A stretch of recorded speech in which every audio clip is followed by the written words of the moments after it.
Një ambient i ri modern i shtohet neurokirurgjisë pas rikonstruksionit që kjo qendër ju nështrua fal një investimi me vlerë $3.5 milion. Në ceremoninë e inaugurimit ishin të pranishëm kryeministri Berisha dhe ministri i shëndetësisë Petrit Vasili, të cilët garantuan më shumë mbështetje për sektorin e shëndetësisë.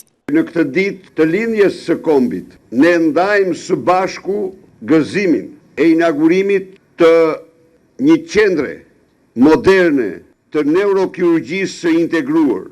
Po vendosim mbi një mekanizëm të ri, financiar sistemin shëndetësor, që në një garë të hapur sektorit publik me sektorin privat, qytetarët shqiptarë tjenë të aftë, tjenë në gjendje, të blejnë shërbimet më të mira për shëndetin e tyre.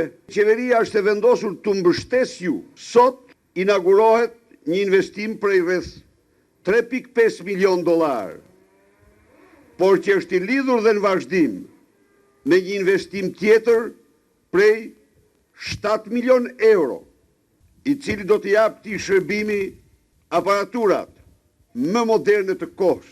Për ministrin e shëndetësisë, klinika e neurokirurgjisë ofron standardet më europiane në vend. Është sigurisht një përkim fatlum që sot kemi një klinik të standardit që na bën të jemi krenarët barabartë me gjithë ata që na rrethojnë të botës më të përparuar akademike, e që sot e na nderojnë këtu një staf i madh profesorësh dhe njëkohësisht mundësia që ta ndajmë të gëzim të përbashkët edhe me një profesor tjetër mjekësisë që është profesor doktor Sali Berisha, është një kënaqësi e dyfishtë.